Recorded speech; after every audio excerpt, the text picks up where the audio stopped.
এক জায়গায় বসে থেকে গোল গোল গোল, সারা দুনিয়ার খেলাড়িকে আমি গোল দিলাম। সারা বিশ্বের খেলাড়িদেরকে যদি গোল দেয়, এই গোলটা কেউ প্রশংসা করবে না, এর কোনো পুরস্কার হবে না, এর কোনো নামই থাকবে না দুনিয়াতে, বরং উক্ত ব্যক্তি হাসির পাত্র হবে। হাসির পাত্র, এটা কি কথা হইল রে? তোমার কোনো প্রতিপক্ষ নাই, কোনো প্রতিযোগী নাই, তুমি কারে গোল দাও? বলে আমি বিশ্ববাসীকে গোল দিলাম। তোমার গোল নিবে না কেউ।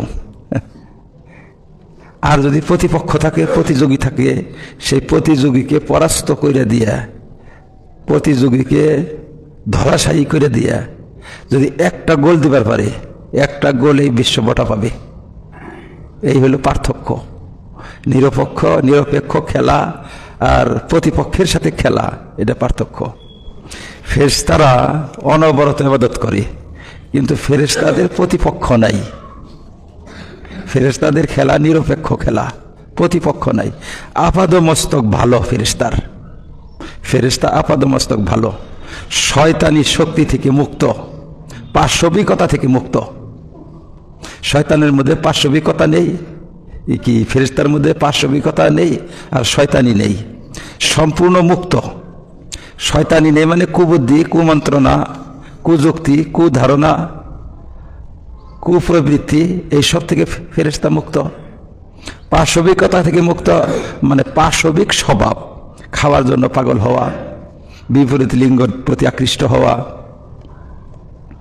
পান করার জন্য, ভোগ বিলাসের জন্য, ঘর বাড়ি ইত্যাদি, এই সব হচ্ছে পাশবিক স্বভাব। পাশবিক স্বভাব থেকে মুক্ত ফেরেশতা। ফেরেশতা সম্পূর্ণ নুরানি, নূরই নূর। ফেরেশতা আপাদমস্তক ভালো, ফেরেশতারা অনবরত ইবাদত করে। এই ইবাদত আল্লাহ সন্তুষ্ট না। প্রতিপক্ষ নাই, প্রতিযোগিতা নাই, সেই জন্য এই ইবাদতে কোনো পুরস্কার আল্লাহ দিতে রাজি না, পুরস্কার দিবে না। মানুষকে আল্লাহ তাআলা প্রতিযোগিতামূলক উপাদান দিচ্ছেন, আর মানুষকে যে আল্লাহর আনুগত্য করতে দিয়েছেন প্রতিযোগিতা ভিতর দিয়া আল্লাহর আনুগত্য করার নির্দেশ দিচ্ছেন। কারণ মানুষের মধ্যে আল্লাহ পাক দুই ধরনের শক্তি দিচ্ছেন, দুই ধরনের, মোটামুটি বিশ্লেষণ করলে তিন ধরনের হয়। একটা হয়েছে মানুষকে আল্লাহ পাক দান করছেন ফেরেশতা সুলভ শক্তি। এই ফেরেশতা সুলভ শক্তি যদি বর্ধিত হইয়া যায়, তাহলে ফেরেশতাকে হার মানাইয়া জান্নাতে যেতে পারে মাদ্দা। ফেরেশতাকে হার মানাবার পারে, ফেরেশতা সুলভ শক্তি। আর একটা দিছে শয়তানি শক্তি। মানুষ ঘরে বসে বসে যত শয়তানি কুপ্রবৃত্তি আছে, শয়তানি চিন্তা আছে, শয়তানি কুকর্ম আছে, সব ঘরে বসে বসে বাজেট করে, কিছু মানুষে পরিকল্পনা করে, শয়তানি পরিকল্পনা, এইটাও মানুষকে দিচ্ছে। কিন্তু ওর ভিতর দিয়া ফেরেশতার সুলভ শক্তি যে আছে, হে আবার ভালো পরিকল্পনা করে। এর সাথে সাথে পাশবিক শক্তি দিছে। এই পাশবিক শক্তির জন্য পাশবিকতা যেটা, এটা মানুষের মধ্যে অনবরত বিদ্যমান থাকে। পাশবিকতা কোনটা? পশুর যত স্বভাব আছে, পশু তো খাইতে পাগল, পান করতে পাগল, ভোগ বিলাসে পাগল, যৌনকর্মে পাগল, যৌনকর্মের জন্য ওরা পাগল, দৌড়াইতেছে মুরগিকে, অনবরত দৌড়াইতেছে, অনবরত ছাগিকে দৌড়াইতেছে, যৌনকর্মে পাগল, ভোগ বিলাসে পাগল, এটা পাশবিক স্বভাব। এখন মানুষের সপক্ষে হইল ফেরেশতা শক্তিটা, আর মানুষের বিপক্ষে শত্রু হয়েছে পাশবিক শক্তি আর শয়তানি শক্তি। এই দুইটা মানুষের শত্রু। মানুষ যদি ফেরেশতা শক্তিকে বাড়াইতে পারে, তাইলে সে ফেরেশতার সাথে শরীক হবার পারে, ফেরেশতাকে হার মানাইয়া জান্নাতে পৌঁছাবার পারে যাইয়া। আর যদি পাশবিক শক্তি বাইরে যায়, শয়তানি শক্তি যদি বাইরে যায়, শয়তানের গন্তব্যস্থল হয়েছে জাহান্নাম, আর পাশবিক শক্তির গন্তব্যস্থল হয়েছে এই পৃথিবী। এই পৃথিবীর শান্তির জায়গা না। পাশবিকতা বাইরে গেলে আপনি পৃথিবীর দাস হইয়া যাবেন গা, আর শয়তানের শক্তি বাইরে গেলে তাইলে জাহান্নামের দাস হবেন। আর মালায়েকা ক্ষমতা যেটা, ফেরেশতা সুলভ শক্তি যদি বাইরে যায়, তাইলে আপনি ঊর্ধ্ব লোকের বাসিন্দা হবেন, জান্নাত। আল্লাহ জগৎ যেটা, ঐশ্বরিক জগৎ, আল্লাহর দরবারের বাসিন্দা হয়ে যাবেন আপনি। তিনটা শক্তি আপনার ভিতরে কাজ করে। এখন আপনি যেটাকে বাড়াবার চান সেটাই বাড়াইতে পারেন। যেটাকে বাড়াবার চান, বাড়ানোর চাবিকাঠি আপনার হাতে। কি জন্য? যে খোরাক আপনার হাতে রাখছে আল্লাহ তাআলা, মেন নেতৃত্ব আপনার হাতে দিয়ে দিচ্ছে, যে নেতৃত্ব দিলাম, এইটাই তোমার পরীক্ষা, বিশ্বের বুকে এইটাই বড় পরীক্ষা। তোমার কাছে চাহিদা করবে, পাশবিক চাহিদাও থাকবে, শয়তানি চাহিদাও থাকবে, ফেরেশতা সুলভ চাহিদাও থাকবে। যার চাহিদা তুমি পূরণ করবা সে শক্তিশালী হবে, তুমি তারই দাস হবা। তুমি কার দাসত্ব করতে চাও? প্রবৃত্তির, শয়তানের, না ফেরেশতা সুলভ শক্তির? খোরাক যার যার। পাশবিক শক্তির খোরাক যেটা, সেটা হলো ভোগ বিলাস, যৌনকর্ম। এইসব হচ্ছে পাশবিক, যেটা প্রবৃত্তি রাখছে মানুষের মধ্যে, আল্লাহ তাআলা নফস রাখছে, এই নফসে এগুলা চাই। আর শয়তানি শক্তি যে রাখছে, যত কুবুদ্ধি, কুমন্ত্রণা, কুবুদ্ধি, কুচিন্তা, মানে অসৎ পরিকল্পনা, এগুলা হলো শয়তানি শক্তির কাম। এইটারে তুমি খোরাক জোগাবার পারো। আর ফেরেশতা শক্তিকে বলা হয় আত্মা, রূহ। ইয়াসআলুনাকা আনির রূহ কুল রূহু মিন আমরি রাব্বি। রূহ যেটা, এইটা আছে উর্দু জগৎ থেকে। এইটাই হলো মূল, মানুষের মূল হয়েছে এইটা। রূহ আছে আপনার, রূহ যদি আপনার শক্তিশালী থাকে তাহলে আপনি সব জায়গায় শক্তিশালী। রূহ যদি দুর্বল হয়ে যায় তাহলে আপনি সব জায়গায় দুর্বল। রূহর খাদ্য আর পাশবিক শয়তানের খাদ্য, নফসের খাদ্য হয়েছে নফস। নফসে বলা হয় দুইটার সমন্বয়কে। আমার ভিতরে যেটা পাশবিক শক্তি রাখা হয়েছে, শয়তানি শক্তি, দুইটার সমন্বয়কে বলা হয় নফস। যখন আমরা নফস বলি, যে নফসের চাহিদা মানে এই দুইয়ের চাহিদা, শয়তানি শক্তির চাহিদা আর পাশবিক শক্তির চাহিদা, এদের খোরাক রাখছে দুই প্রকার, একটা বৈধ খোরাক আর একটা অবৈধ খোরাক।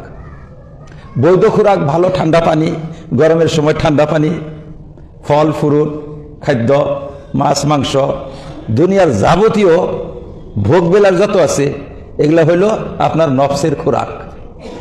এগুলা দিলে আপনার নফস শক্তিশালী হবে, তার মানে পাশবিক শক্তিও বাড়বে, শয়তানি শক্তিটাও বাড়বে। আর শয়তানি শক্তির খোরাক আবার এটা না, শয়তানি শক্তির খোরাক হইল পাপকর্ম, যত পাপকর্ম আছে শয়তানের খোরাক ওইটা।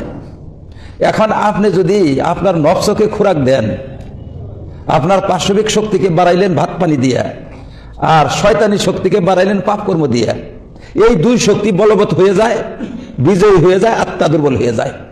আত্মার খোরাক হয়েছে ইবাদত, পুণ্যকর্ম। যত পুণ্যকর্ম আছে এটা হলো আত্মার খোরাক। পুণ্যকর্ম তো করেন না, সকাল থেকে সন্ধ্যা পর্যন্ত পাশবিক খাদ্যে লেগে থাকেন, পাশবিক খোরাক। আর সুযোগ, এর ফাঁকে ফাঁকে সুযোগ পাইলে শয়তানি খোরাকে ব্যস্ত হয়ে যায়। গীবত করলেন, শয়তানি খোরাক বাড়লো। চুগলখড়ি করলেন, শয়তানি খোরাক। আল্লাহ প্রেমিকদের সমালোচনা, শয়তানি খোরাক। আলেমের সমালোচনা, শয়তানি খোরাক। এইভাবে সারাদিন পাশবিক খোরাকের মধ্যে, আর ফাঁকে ফাঁকে সুযোগ পাইলে শয়তানি খোরাকে মানুষ ব্যস্ত, যার কারণে আমাদের পাশবিক শক্তি আর শয়তানি শক্তিটা বর্ধিত হইয়া যায়। আর ফেরেশতা সুলভ শক্তি যেটা, সেইটার খোরাক হয়েছে ইবাদত, পুণ্যকর্ম। সুবহানাল্লাহ, আলহামদুলিল্লাহ, লা ইলাহা ইল্লাল্লাহ, আল্লাহু আকবার, তেলাওয়াতে কালাম পাক, কোরআন শরীফ আপনার অধ্যয়ন করা, কোরআনের তরজমা তাফসীর অধ্যয়ন করা, হাদিস অধ্যয়ন করা, দান দক্ষিণা করা, মুরাকাবা মুশাহাদা, জিকির আজকার, পাসান পাস কলবি ইত্যাদি যত পুণ্যকর্ম আছে, এই সব হয়েছে আত্মার খোরাক। আত্মার খোরাক তো দেয়ই না, যার কারণে আত্মিক শক্তিটা হয়ে যায় কমজোর, দুর্বল হয়ে যায়। আর পাশবিক শক্তি, শয়তানি শক্তি বাইরে যায়। আর পাশবিক শক্তি বাড়লে আপনি পশুতে পরিণত হবেন, আপনি মানবরূপী পশু হবেন। যারা বেশি খাবার পারে তারাও বাহাদুরি করে, যে আমি যে খাই গ্রামের সবের চেয়ে বেশি খাবার পারি, 2.5 কেজি 3 কেজি খাবার পারি এক বৈঠকে। তার মানে ও পশুত্ব অর্জন করছে। খাবার পারাটা পাশবিক শক্তিকে বর্ধিত করা, পাপ করাটা শয়তানি শক্তিতে বর্ধিত করা, পুণ্যকর্মটা ফেরেশতা সুলভ শক্তিকে বর্ধিত করা। হযরতে কাসেম নানতুবি রহমতুল্লাহ আলাইহির যুগে এক হিন্দু প্রতিযোগিতা ডাক দিছিল, যে তুমি বড় বুজুর্গ না আমি বড় বুজুর্গ, এটা পরীক্ষা করি। বলে কি দিয়ে পরীক্ষা করবা? প্রস্তাব দিল, পরীক্ষা করবো যে 1 মণ চাইলের ভাত খামো, তুমি খাবার পারো যদি তাহলে তুমি বুজুর্গ, আর আমি খাবার পারলে আমি বুজুর্গ। হযরত কাসেম নানতুবি রহমতুল্লাহ আলাইহি তো 50 গ্রাম চালের ভাতই খাবার পারে না, 50 গ্রাম চালের ভাত খাবার পারে না। আদান রুটি খাইছেন, 2 দিন 3 দিন পরে 1 কাপ লাল চা খাইছেন, 2-3 দিন পরে আদান রুটি খাইছেন। উনি আর এই 10 কেজি 20 কেজি চালের ভাত খাবো কিরকম? উনি প্রস্তাব দিলেন যে ঠিক আছে, আমিও তোমার সাথে প্রতিযোগিতা করব, তুমি তো বড় পণ্ডিত, বড় পীর, তুমি হিন্দুদের বড় পীর, ঠিক আছে তোমার সাথে প্রতিযোগিতা করব, কয়দিন কে না খেয়ে থাকতে পারে এইটার প্রতিযোগিতা হবে। কয়দিন কে না খেয়ে থাকতে পারে, ও কয়দিন না খেয়ে থাকবে? 6 মাস আমাদেরকে আমাদের দুজনকে 2 পক্ষের নেতৃস্থানীয় লোকেরা একটা ঘরের ভিতরে তালাবদ্ধ করে রাখবেন, 6 মাস খাবার দিবেন না সেখানে। 6 মাস পরে খুলবেন কে তাজা আছে। যদি আমি জীবিত থাকি তাহলে আমি বুজুর্গ, আর তুমি যদি জীবিত থাকো তাহলে আমি লেখা দিব যে তুমি আমার চেয়ে বড় বুজুর্গ। ওর আত্মা উড়ে গেল ভিতর থেকে। 6 মাস তালাবদ্ধ করে রাখবে, খানা খাদ্য নাই, পাকা ঘরের ভিতরে বন্ধ করে দাও, তালা বন্ধ করে দাও, বাইরে থেকে মানুষ দেখবে, 6 মাস পরে খুলবে, খুলে দেখবে কে জীবিত আছে। হযরত কাসেম নানতুবি জানেন যে আমি ফেরেশতা সুলভ খাদ্য খামু, মানুষ ফেরেশতা সুলভ খাদ্য তো বেঁচে থাকতে পারে, কিন্তু মোটি কি হজম ক্রিয়া, যে হজম ক্রিয়াটা বদলাইতে হবে। আমরা বেশিরভাগ খাই কার্বোহাইড্রেট। ডাক্তাররা বলে যে কার্বোহাইড্রেট বদলাইয়া যদি তুমি এই ফ্যাট খাওয়া শুরু করো, শরীর কার্বোহাইড্রেট বাদ দিয়ে ফ্যাট খাওয়া শুরু করবে, ফ্যাটেই তুমি চলা হবা, সুগার তোমার হবে না, ফ্যাটেই চলা হবা। শরীরে যত ফ্যাট আছে এই ফ্যাট তোমার দেহ ব্যবহার করবে, কিন্তু ব্যবহার করা শিখাইতে হবে। কিভাবে শিখাইতে হবে? যে কার্বোহাইড্রেট বন্ধ করো, ফ্যাট চালু করো। ফ্যাট খাইতে খাইতে খাইতে খাইতে ও ফ্যাট খাইতে অভ্যস্ত হবে, কার্বোহাইড্রেট আর চাবেই না, মানে শর্করার তাকাজা করবে না, ফ্যাট খাবে। ফ্যাট যখন খাবে তখন তোমার খিদাও থাকবে না, ক্ষুধা লাগবে না, কারণ শরীরে ফ্যাটেই চলবে, শরীরে ফ্যাট আছে তো ওই ফ্যাটেই চলবে। তোমার 360টা বেমার থেকে তুমি মুক্ত হবার পারবা। এটা হলো ডাক্তারি গবেষণায় কয়, চিকিৎসা শাস্ত্রের গবেষণায়। ফ্যাটকে যদি তুমি বার্ন করবার পারো, ফ্যাট বার্নিং যদি তোমার শুরু হয়, তোমার যদি কার্বোহাইড্রেট থেকে তুমি সরে আসতে পারো, তাহলে 360টা বেমার তোমার দেহ থেকে যাবে গা। আমাদের বুজুর্গরা বলে যে তুমি কার্বোহাইড্রেট ফ্যাট দুটো বন্ধ করে জিকিরের দ্বারা যদি চলতে পারো তোমার, তাহলে ইহকাল পরকালের সব বেমার তোমার যাবো গা। জিকিরকে খাদ্য পরিণত যদি করবার পারো। হযরত কাসেম নানতুবি তালাবদ্ধ রুমের ভিতরে জিকির করবেন, তার ফেরেশতা সুলভ শক্তি দিয়া চলবেন, জিকির দ্বারা তিনি আহার অর্জন করবেন। ফেরেশতারা জিকির দ্বারা আহার অর্জন করে। ফেরেশতা মন্ডলী আমাদের মতো খাদ্য খাইয়া শক্তি অর্জন করে না, তারা জিকির দ্বারা ইবাদত দ্বারা শক্তি অর্জন করে।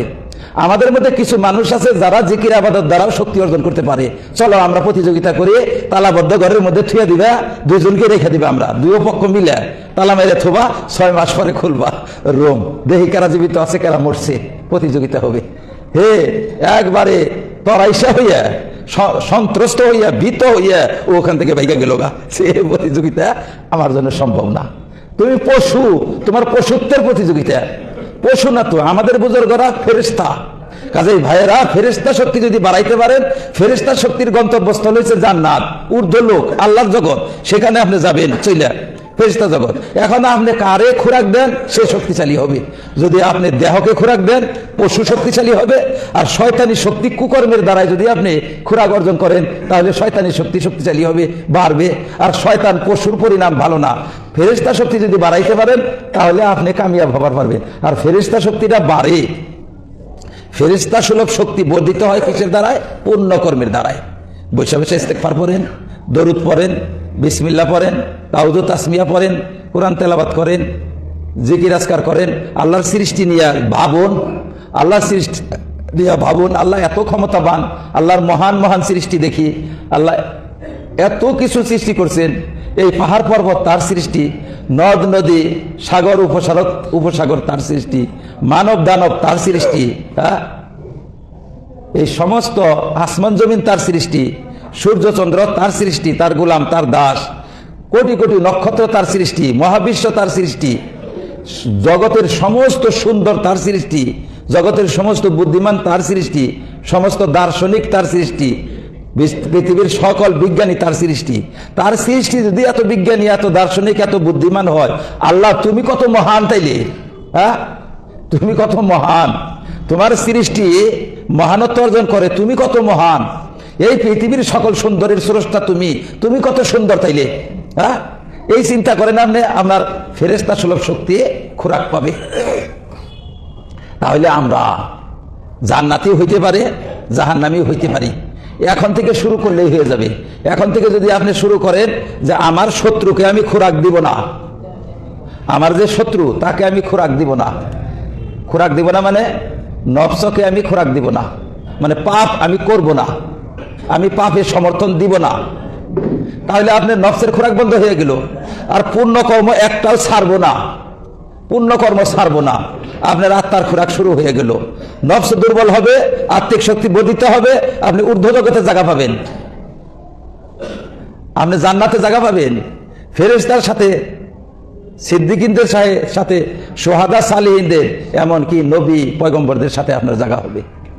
কাজেই ভাইরা বন্ধুরা, আমি আমার শত্রুকে কেন বাড়াইয়া দেই, শত্রুকে কেন বাড়াই? শত্রু শক্তি বাড়তেছে না মিত্র শক্তি বাড়তেছে, এটার সিমটম আছে। মসজিদে গেলে আর বাইরে বার মনে হয় না, জিকিরে বসলে আর উঠবার মনে হয় না, নামাজ শুরু করলে আর খতম করবার মনে হয় না। তাইলে ফেরেশতা শক্তি বর্ধিত হইতেছে। বাজারে গেলে স্পিচ থাকে, মোবাইল আইলে শয়তানের বাক্সর মতো লাগে, ঘৃণা লাগে, তাইলে ফেরেশতা শক্তি বর্ধিত। আর যদি চার দোকানে গেলে উঠবার মনে হয় না, গীবতের বৈঠকে খুব স্বাদ লাগে, গীবতের বৈঠকে বসলে আর উঠবার ইচ্ছা যায় না, বাড়িতে থেকে ডাইকা হরণ হয়ে যায়, তা উঠাই নিবার পারে না। কয় কিসে এত মত্ত হয়েছে? বলে গীবতে মত্ত হয়েছে, মরা ভাইয়ের মাংস খাইতে ব্যস্ত হয়ে গেছে গা। তাইলে বোঝা লাগবে যে শয়তানি শক্তি বর্ধিত হয়ে গেছে গা। শয়তানি শক্তি বর্ধিত হইলে কপাল মন্দ, ফেরেশতা সুলভ শক্তি বর্ধিত হইলে কপাল ভালো।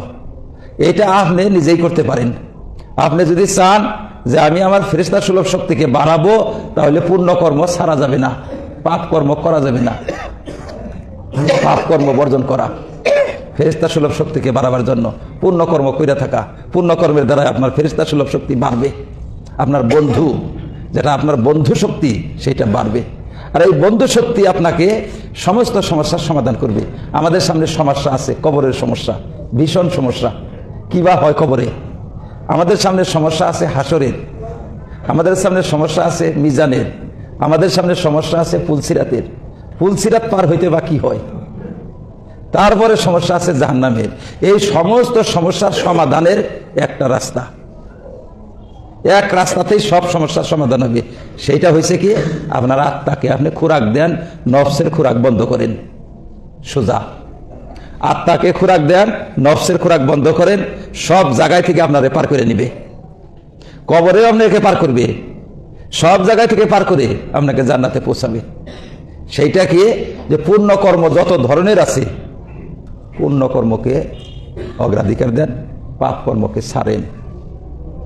তাহলে ইনশাআল্লাহ আপনার কামিয়াবি আপনার পদচুম্বন করবে। এটা গুরুত্বপূর্ণ কথা, এইটাই আমাদের মূল পরীক্ষা। এই যে দুইটা যে দিছে, এখন দেখেন ফেরেশতারা যে ইবাদত করে, ফেরেশতাদের ইবাদতে কোনো বাধা নাই, পাশবিকতা থেকে মুক্ত, শয়তানি থেকে মুক্ত, কোনো বাধা নাই, একপক্ষীয় নিরপেক্ষভাবে ইবাদত করে। ফজরের নামাজ পড়তে আমাদেরকে চাইরমুরা বাধা সৃষ্টি করে, ঠান্ডায় বাধা, গরম গরম বিছনায় বাধা, গরম গরম বিছনায় ধরে টাই না, ঠান্ডায় বাইরে বাইরে দেনা ধাক্কা দেয়। চাইরমুরা শয়তান বইয়া কয় 8:30 উঠপা, এখনই না রোদ উঠোকো 8:30 উঠপা, এই সকালে উঠপা টাকা কি 8:30 উঠপা, চাইরমুরা শয়তানে টিপে 8:30 উঠপা। আপনি এখন পরীক্ষা, আপনি যদি 1 লাথিতে পাশবিক শক্তিকে পরাস্ত করে দিয়ে আর শয়তানকে বিতাড়িত করে দিয়ে আপনি যদি উঠা গেলেন গা, উঠা যাই আপনি কোনো পরোয়া করলেন না ঠান্ডাকে, কোনো পরোয়া করলেন না আপনি বিছনাকে, একটা সেজদা যদি মাবুদকে দিবার পারেন, এই সেজদা ফেরেশতা মণ্ডলীকে আল্লাহ ডাক দিয়ে দেখায়, দেখ ফেরেশতারা, তোদের ইবাদতে আমি ক্ষান্ত হইলাম না, সন্তুষ্ট হইলাম না, এদের ইবাদত আমি কে জন্য চাই? তোরা ইবাদত করস তো প্রতিপক্ষ ছাড়া, খালি ফিল্টে গোল দেশ তোরা, তোদের গোলটা তো খালি ফিল্টে, খালি ফিল্ডের গোলে কোনো পুরস্কার থাকে? খালি ফিল্ডের গোলে কোনো পুরস্কার থাকে? পুরস্কার থাকে না, ওই জন্য তাদের জন্য পুরস্কার রাখা হয় নাই। আর আমার মানুষ যে ইবাদত করে, কতটি প্রতিপক্ষকে পরাস্ত করে দিয়ে একটা সিজদা করুন লাগে তার, হ্যাঁ, কতটি প্রতিযোগীকে ধরাশায়ী করে, তারপরে আমাকে একটা সিজদা করা লাগে। একটা সিজদা করবার চাইলে তার উজু করা লাগে, ঠান্ডা পানি ছাড়া লাগে, করা বিছনা ছাড়া লাগে, হ্যাঁ, তার বউগুলান ছাড়া লাগে, এত রোগ ব্যাধির সাথে মোকাবেলা করা লাগে, ক্ষুধা তৃষ্ণার সাথে মোকাবেলা করা লাগে। এই সমস্ত মোকাবেলা করে যে আমাকে একটা সেজদা দেয়, এই আমার বান্দার এক সেজদা তাদের কোটি কোটি সেজদার চেয়ে বেশি দামি। ভাইরা, এক সেজদা যখন দেয়, ওই সেজদার মধ্যে আল্লাহ পাক এত সন্তুষ্ট হন যে দেখ আমার ফেরেশতারা তোরা সাক্ষী থাকো, এই সেজদা আমার কাছে প্রিয় সেজদা। এত প্রতিযোগী, এত প্রতিপক্ষকে পরাস্ত করে আইছে, আমার সামনে যে সেজদা রেজ হয়েছে, হ্যাঁ সেজদা বনত হয়েছে, এই এক সেজদার বিনিময়ে আমি আমার বান্দাকে জান্নাতের ফয়সালা করে দিলাম। যা আল্লাহ পাক এক সেজদাতেই জান্নাতের ফয়সালা দেন। সেজদা এত দামি আল্লাহর কাছে। ওই জন্য ভাইরা, যে আমাদের ইবাদত আল্লাহ পছন্দ করেন কেন? প্রতিযোগিতার জন্য। আমাদের প্রতিযোগিতা যখন থাকবে না, তখন আমাদের ইবাদতের মূল্য ঘাটবে, মূল্য কম হয়ে যাবে। কিছুদিন পরে আমাদের বাড়িতে গুনে বাড়ি করে দিবার চাবো, পোলার বউ কবো কয়দিন পরে যে আব্বারে নিয়ে থিয়া হেনগা মসজিদে, মসজিদে কাশকো পাদকো যা করে মসজিদে করুক গে, বাড়িতে কাশে আমরা বালাইলে ঘুম পারা হয় না। তার মানে প্রতিযোগিতা বিদায় নিবে সব, কোনো প্রতিযোগী আর থাকবে না। খালি ফিল্ডে আপনার গোল দিবার নিয়ে দিব, আপনি যান বাবা আপনার খাড়া করে দেয়, গোল দেন খালি ফিল্ডে। আপনি তখন কুইতা কুইতা সেজদা দিবেন, এই সেজদা তো খালি ফিল্ডের সেজদা, এই সেজদা তো খালি ফিল্ডের সেজদা। এখন তো নাই, প্রতিপক্ষ তো নাই, চোখের শক্তি নাই, দেমাগের শক্তি নাই, শরীরের শক্তি নাই, কিসের পাপ করবে? এখন কয় যে আল্লাহ আর ডাকাতি করবো না। তুই পারবি ডাকাতি করবো? আর এখন আর ডাকাতি করবি না। শক্তি থাকতে তওবা করো, সেই তওবা হয়েছে মুমিনের তওবা। মুমিনের স্বভাব শক্তি থাকতে তওবা করা, শক্তি হারাইয়া তওবা করা বাঘের তওবা। এটা বাঘ পড়ে রয়েছে, বাছুরের বাচ্চা হুঙ্গে যাই, এটা হুঙ্গা দেয়, এটা কেরা? ছোট বাঘেরা কয়, শিয়ালেরা কয় মহারাজ আপনারে হুঙ্গা থুয়া যায়, হ্যাঁ কচি বাচ্চা, হ্যাঁ গরুর বাচ্চা আপনাদের হুঙ্গা থুয়া যায়, আপনি কিছু কন্যা মশমশা এত খাইতে পারেন, আপনি কচি হ্যাঁ শিশু বাচ্চারা আপনি খাইতে পারেন, কিছু তো কন্যা। কয় ভাই তওবা করছি। বলে তওবা করলেন কে? কয় মুখে দাঁত নাই, পেটে হাত নাই, আর হজম শক্তিও গেছে গা, হজম হয় না বাছুর। আগে তো বড় বড় হাড় হজম হয়ে গেছে গা, এখন বাছুর হজম হয় না। আর মুখে নাই দাঁত, এই বাছুরও কাটবার পারি না, ভাঙবার পারি না। এখন তওবা না করে করি কি? এখন আমি তওবা করছি, আর জীবনে গরু মারবো না। এইটা হচ্ছে বাঘের তওবা। একজন মুমিন যদি বাঘের তওবা করে, আল্লাহ সেই তওবাকে কত পছন্দ করেন না। কাজে তওবা শক্তি থাকতে, সামর্থ্য থাকতে, এখন আমি পারি, এখন আমি বাহাদুরি করবার পারি, আল্লাহ আর বাহাদুরি করব না। চুরি করবার পারি, করবো না চুরি। মিথ্যা বলবার পারি, আল্লাহ মিথ্যা বলবো না। আল্লাহ মদ খাবার পারি, বাহুবল আছে, আমাকে কেউ ফিরাইতে পারবে না। এখন আমি মদ খাইলে, আমি মদ খাইতে পারি, আল্লাহ তোমার ভয়ে আমি মদ খাবো না। এখনো মেয়ে নিয়ে ভাগবার পারি, পলাবার পারি, আড্ডা দিবার পারি, কিন্তু আল্লাহ তোমাকে ভয় করি, তোমার ভয়ে আমি কোনো মহিলার সাথে আড্ডা দিব না, কোনো পরনারীর সাথে আড্ডা দিব না। এইটা হলো মুমিনের তওবা। কাজে আল্লাহ পাক মুমিনকে বলছেন, মুমিন বান্দা সময় থাকতে তওবা করো, সময় পার হয়ে যাওয়ার পরে তো সবেই তওবা করে। বুড়া পইরা থেকে বিছনার মধ্যে সবেই তওবা করে। হুজুর রেডে আনে, হুজুর তওবা পড়াইয়া দেন, হুজুর তওবা পড়াইয়া দেন, গামছা হাতে দিয়ে হুজুর তওবার শব্দ কয়, তওবার শব্দ মুখ দিয়ে বাইর হয় না, বের হয় না। এই তওবা বাঘের তওবা ছাড়া আর কি? এটা বাঘেরে কইছে যে মহাশয় আপনারে হুঙ্গে, আপনারে বাছুরে হুঙ্গে, ছাগলে হুঙ্গে, আর আপনি কিছু কর না। কয় বাবুরে তওবা করছি, আর গরু ছাগল মারমু না, তওবা করছি। তওবা করেন কেন? কি হয়েছে আপনার? এত বড় তওবা করে হালাই দিলেন। কয় বাবুরে পেটে হাত নাই, মুখে দাঁত নাই, হজম করার শক্তি নাই, আর হাড্ডি ভাঙবার শক্তি নাই। তওবা এখন তওবা, এটা সিংহের তওবা। এটা এই বছরের, এই বয়সের তওবা সিংহের তওবা। মুমিনের তওবা হইল যৌবনকালে, যুবক অবস্থায়। আজকে তওবা করো, আজকেই তোমার জন্য আল্লাহ পাক জান্নাত ফয়সালা করবেন। তোমার কলমের শক্তি যেদিন থাকবে না, সেই দিন তুমি তওবা করবা, ওই তওবা আল্লাহর কাছে অত দামি হবে না। কলমের শক্তি থাকতে তওবা করো। এই কলম আমার হাতে আছে, অন্যায় কাজে কলম ব্যবহার করব না। নেতৃত্ব আছে, অন্যায় কাজে এই নেতৃত্ব ব্যবহার করব না। যখন তুমি সেক্রেটারি থাকবা না মসজিদের, হে শুন তওবা করো, ঘরে বয়ে বিয়া, তোমার তওবা দেখি কে বুকে। এখন তুমি সেক্রেটারি, আমি নীতি মতো চালাবো, নীতি বিরুদ্ধ কাজে অংশগ্রহণ করব না, নীতি বিরুদ্ধ প্রস্তাব পাশ করব না, ইসলাম বিরুদ্ধ নীতি বিরুদ্ধ প্রস্তাব পাশ করব না। এখন তওবা করো। যখন তোমার নেতৃত্ব হাত থেকে যাবে, তোমার কলম ছুটে যাবে, তোমার কলম হাতে থাকবে না, তোমার বাহুবল থাকবে না, তখন তুমি তওবা করবা। এটা সিংহের তওবা, মুমিনের তওবা না। ভাইরা, তওবা আজকে করেন। আল্লাহ পাক এমন সুযোগ আমাদেরকে দিয়েছেন, ইয়া আইয়ুহাল্লাযীনা আসরাফু আলা আনফুসিহিম লা তাকনাতু মির রাহমাতিল্লাহ। হে পাপের দলেরা, পাপীরা, পাপীদেরকে ডাক দিয়ে কইছে, হে পাপীরা, তোরা নিরাশ হোস না, নিরাশ হোস না আল্লাহর রহমত থেকে। তোরা ঘুরায় আমার দিকে, ঘুরায় আমার দিকে, ঘুরায়, আমি তোদেরকে গ্রহণ করব। আমার কাছে মাপ চা। তোরা আল্লাহ মাপ চাবার নিকা ডাকতেছেন বান্দাকে, মাপ চা, আমি মাপ দিব। আরে এমন মহাজন আছে দুনিয়ায়, এমন মহান ব্যক্তি আছে যে অপরাধীকে ডাইকা কয় যে মাপ চা, আমি মাপ দিব। মাপ চাস না কে? মাপ দিব। আল্লাহ অপরাধীকে ডাইকা বলেন মাপ চা, আমি মাপ দিব। আবার এই মাপ চাওয়ার ভাষাও শিখিয়ে দেয়, ভাষাও কোরআনে শিখাই দেয় কিভাবে মাপ চাবো আমরা। তার আবেদন নিবেদন কি হবে, মুসাবিদা কি হবে? রব্বানা যালামনা আনফুসানা ওয়া ইল্লাম তাগফির লানা ওয়া তারহামনা লানাকুনান্না মিনাল খাসিরিন। এক জায়গায় না, বিভিন্ন জায়গায় বিভিন্ন ভাষায় আল্লাহ পাক আমাদেরকে আবেদনের ভাষা শিখিয়ে দিয়েছেন। কিভাবে তুমি আবেদন করবে আমার কাছে? রব্বিগফির ওয়ারহাম ইন্নাকা আনতা খায়রুর রাহিমিন, রব্বিগফির ওয়ারহাম ইন্নাকা আনতা খায়রুর রাহিমিন। আল্লাহ আমাকে মাফ করো, তুমি পরম মাফ করনেওয়ালা, তুমি পরম মাফ করনেওয়ালা, তুমি সবচেয়ে বড় মাফ করনেওয়ালা, আমাকে মাফ করো। আল্লাহুম্মা ইন্নাকা আফুবুন তুহিব্বুল আফওয়া, হে আল্লাহ তুমি ক্ষমাকারী, ক্ষমাই তুমি ভালোবাসো। ফাফু আন্নি, আমাকে তুমি ক্ষমা করো। আল্লাহর কাছে ক্ষমা চান, বাংলা ভাষায় ক্ষমা চাইলেও হবে যে আর পাপ করব না, ক্ষমা করেন। আজকে থেকে আপনার নাম আপনি জান্নাতে লেখাইতে পারেন, আজকে আপনার নাম জান্নাতে লেখাইতে পারেন। আল্লাহ পাক ঘোষণা দিচ্ছেন, দুইটা ঘোষণা, তিনটা হাদিস বলি, খুব আনন্দময় হাদিস। এক নম্বর হাদিস, আল্লাহ রাসূল সাল্লাল্লাহু আলাইহি সাল্লাম বলছেন, তুমি দুনিয়াতে যার সাথে থাকবা, হাসরে কিয়ামতে জান্নাতে তার সাথে থাকবা। এখানে কার সাথে ঘোরাঘুরি করেন, কার সাথে সম্পর্ক, ফোন কারে বেশি করে করেন, তার উন্নতি আপনি থাকবেন যাইয়া। এখানে আপনি যার সাথে সম্পর্ক, আপনি বাইসা জান্নাতওয়ালাকে সম্পর্কশীল বানাই দেন, জান্নাতের মানুষকে মানুষের সাথে সম্পর্ক গড়েন, আপনি জান্নাতে থাকতে পারবেন। আর এক হাদিসে আসছে, আল্লাহ রাসূল বলছেন যে বান্দা যত পাপ করো, ক্ষমা চাইয়া হাত তুললে আল্লাহ খালি হাত ফিরিয়ে দিতে লজ্জা পান, শরম বোধ করেন যে আমার বান্দা আমার সামনে ক্ষমা চাবে আর আমি ক্ষমা করব না, যাও আমি তোরে ক্ষমা করে দিলাম। আর একটা হাদিস শুনলে আরো খুশি হবেন, খুশি না হইলে মানে জোর নাই, তার মানে সেইটা হইলো আল্লাহ রাসূল বলছেন যে সারা জীবন যা করছই, একটা দিনকে আমরা ভিত্তি দিবস হিসাবে মাইনা নিব। একটা বৎসরকে ভিত্তি বৎসর, একটা মাসকে ভিত্তি মাস, একটা সপ্তাহকে ভিত্তি সপ্তাহ, আর একটা দিনকে ভিত্তি দিবস, একটা মুহূর্তকে ভিত্তি মুহূর্ত মেনে নিব। 50 সনে থেকে 70 সন পর্যন্ত যেখানেই থাকো আপত্তি নাই। 71 সনে কোথায় ছিলে ওইটা আমরা দেখবো, তাহলে পার হয়ে যায় নাই সামনেরটা। এখন যদি দেয় একটা বছর নির্দিষ্ট করে, 71 তো আমাদের পার হইয়া গেছে।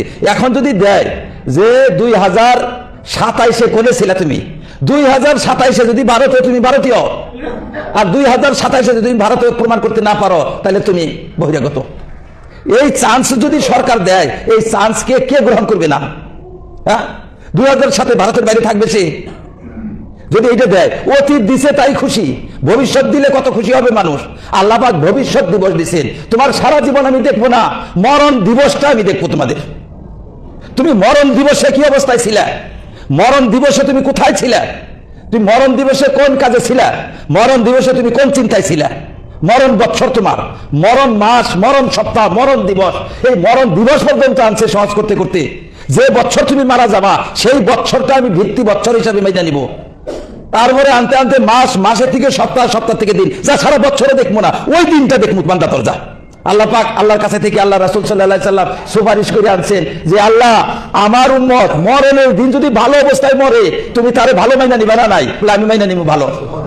মরণের সময় ভালো হয়ে যদি মরে, আমি তার ভালো মাইনা নিব, ও আমার নাগরিক, জান্নাতের নাগরিক সে। তাহলে ভাইরা, এখন আমাদের সামনে দিবসটা রাখছেন আল্লাহ পাক, এত সুযোগ সামনে রাখছেন, যা হয়েছে হয়েছে। কাল যদি মরি, আজও সুযোগ আছে, আগামী কালে যদি মরি, আজকে সুযোগ আছে। আজকে তওবা কইরা ভালো হয়ে যান, ভালো লাইনে উঠে যান, ভালো লাইনে দাঁড়িয়ে যান, ভালো বন্ধু করেন, ভালো জায়গা গ্রহণ করেন, যে আমার মৃত্যু জানি মসজিদে হয়, আমার মৃত্যু জানি ইস্তেমায় হয়, আমার মৃত্যু যেন আল্লাহর রাস্তায় হয়, আমার মৃত্যু যেন নামাজের রাস্তায় হয়। আমি জানি গানের ফিল্ডে মরি না, আমি জানি মদ খাইয়া মরি না, আমি জানি নারী কালাঙ্কিরিতে মরি না, আমি জানি চুরি করতে মরি না। আজকেই তো আপনি করতে পারেন, আজকেই তো করতে পারেন, করা যায় না? করা যায়। আজকে তওবা করে আজকে আপনি ভালো মানুষ হয়ে যাবার পারেন। তওবা করেন, আল্লাহ ভবিষ্যতে অতীত জামানায় যা হয়েছে সেগুলা ব্যাপারে তোমার কাছে ক্ষমা চাই, তুমি মাপ দাও। ভবিষ্যতে পাপ করব না, পুণ্য ছাড়বো না। এখন আমি বন্ধু জান্নাতের লোককে আমি বন্ধু বানাবো, জান্নাতের লোকের সাথে আমি সম্পর্ক করব। আল্লাহ এখন আমার গন্তব্যস্থল মসজিদ বানাবো, আমার গন্তব্যস্থল আমি ইজতেমা বানাবো। এই যে কৃষ্ণা ইজতেমা হইতেছে 30-31-1 কৃষ্ণা ইজতেমা, আলেমদের তত্ত্বাবধানে ইজতেমা। এই ইজতেমাতে যান, কামনা করেন যে আল্লাহ এই যে আমি ইজতেমায় থেকে তোমার হয়ে গেলাম, আজ থেকে এখন থেকে আমি তোমার, আর আমি শয়তানের না। শয়তান চ্যালেঞ্জ করে, লজ্জা লাগে তো, শয়তান চ্যালেঞ্জ করে, এখনো চ্যালেঞ্জ করে শয়তানে যে আল্লাহ এই না তোমার, নাইলা আমার সব। আল্লাহ পাক আমাদেরকে শয়তানের না হইয়া আল্লাহর হবার তৌফিক দান করুন।